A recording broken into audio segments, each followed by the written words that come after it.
जरांगेंच्या मुंबई मोर्चाचा detail plan ठरलेला आहे।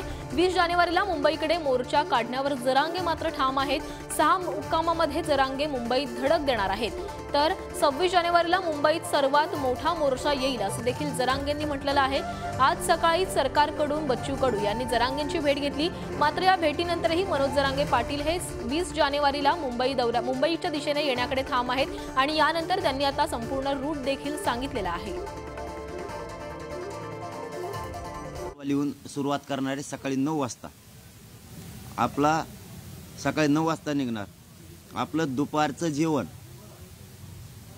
कोळगावच्या आसपास होणारे आणि संध्याकाळचा मुक्काम मातुरी तालुका शिरूर या डोंगराच्या पायथ्याला पहिला मुक्काम होणार। दुसरा मुक्काम करंजी घाट बाराबाबळी इथं होणार।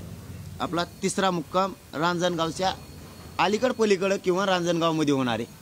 आता स्थानिक लोक सांगतील त्या पद्धतीने मुक्काम होईल किंवा याच्यात मागे पुढे बदल सुद्धा होईल मुक्कामाच्या बाबतचा। पण आताचा फायनल आहे आपल्याकडून रांजणगाव गणपतीचं इथं आपला तिसरा मुक्काम होणार।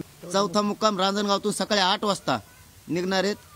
कोरेगाव भीमाला दुपारी जेवण गावात किंवा थोडं मागे पुढे गावकऱ्यांच्या सोयीनुसार। चंदननगर खराडी बायपास मुक्काम पुणे। 5वा मुक्काम 24 जानेवारी 2024 रोजी चंदननगरहून सकाळी 8 वाजता निघणार आहेत। दुपारचं जेवण तळेगाव दाभाडी या ठिकाणी तिथलं आसपासचं अंतर किंवा हे बघून थोडंफार मागं पुढं, परंतु परिसर तोच, कारण इकडे 10-20 किलोमीटर राहणार आहेत। फक्त आता स्पॉट देणं गरजेचं आहे, कुठला पुढच्या तोंडाचा म्हणून ते देणं नसता मागं चालणार। आणि लोणावळ्याला मुक्काम आहे। 6वा मुक्काम 25 जानेवारी लोणावळ्याहून सकाळी 8 वाजता निघणार। पनवेलला दुपारचं जेवण आणि मुक्काम आपला वाशीला आहे, वाशी नवी मुंबई। 7वा दिवस 26 जानेवारी 26 जानेवारीला आझाद मैदानावर मराठ्यांचं उपोषण आमरण सुरू होणार। एकीकडे जरांगे आपल्या मुंबई आंदोलनावर ठाम आहे, तर दुसरीकडे आता या आंदोलनासंदर्भात सरकारने महत्त्वाची बैठक बोलावली आहे। जरांगेंच्या मुंबईतील आंदोलनासाठी सरकारने याच आठवड्यात बैठक बोलावलेली आहे।